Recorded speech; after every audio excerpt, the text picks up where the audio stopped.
You're on a big tour here coming up. What all have you been hearing there in the eastern part of the state as far as the damage goes? Yeah, just how significant the damage has been, not only in Cedar Rapids, but also across ag land. And what we've seen with the crop damage and the storage damage is pretty darn significant. So glad that we do have a federal declaration, but there's going to be a lot of issues as we go on towards cleanup, reconstruction, and then, of course, with the harvest and the challenges that some of those crops will bring for those farmers. So we just want to make sure safety first, safety first with those farmers, and that they're not trying to do too much out there by trying to get some of those crops up and so forth. So it's going to be a struggle. Sure. I know President Trump was here just a few days ago on the relief funding front. Do you know where we are? I know some of it hadn't yet been signed off on. Yeah, we do.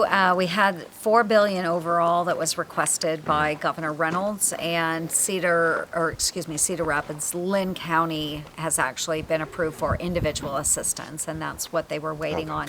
It's possible that other counties could also fall into that individual assistance program if they meet the threshold, and it is up to those local authorities to gather that information, forward it to the state and the federal government. So once they meet those thresholds as required by law, then they can also be included in those federal assistance programs.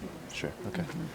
And any other news on the on coronavirus relief fronts or anything Yes, else? and I was just on a call this morning where we were talking about the various efforts and things that we might be able to work with Democrats on. And two of the suggestions that I brought up and things that would be important for me in the state of Iowa, certainly assistance for our ag community, so our farmers and ranchers, additional supports there. But then also on the child care front, we have a lot of moms and dads that will be returning to work.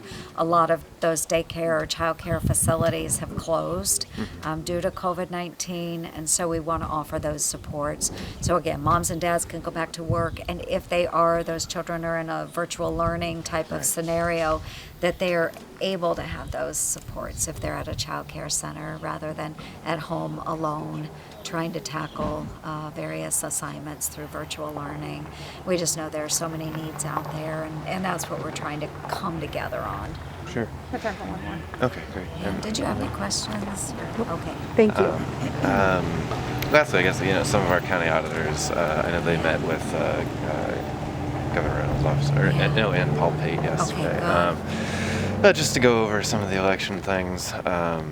But I know that some of them have voiced to me some concern about some of those changes that were going on in the Postal Service that were, delayed, I guess, just this week. But any word on any of the funding issues or things like that? And certainly, and I served as a county auditor in Montgomery County, so very familiar with the efforts. And our county auditors are wonderful, and what they want to make sure is that Iowa's election system is protected, and we maintain integrity in our voting systems, and working with the post office. So we do have a tight turnaround timeline, mailing ballots back in. So really what we want to encourage everyone is, if you are going to absentee vote, if you're going to take advantage of that, please do it early. Go ahead and make those requests early so that the auditors do have time to get those ballots mailed out to you, and then you have time to mail those ballots back into the auditor. We want to make sure that every vote is counted. So the post office right now, and there's a little bit of concern out there because, they are in the black and they do have enough cash on hand, they have said, to get through 2021. So we're not certain. I don't know that it's necessarily a cash issue, but more of a timeline issue, turnaround time for people to mail ballots, get them through the Postal Service to that individual, and then back into the county auditors for counting. So there's a couple different issues there. So again, right now, until we can come to a consensus on postal funding, is just go ahead, request your ballot early, and make sure you're mailing it back on time as well.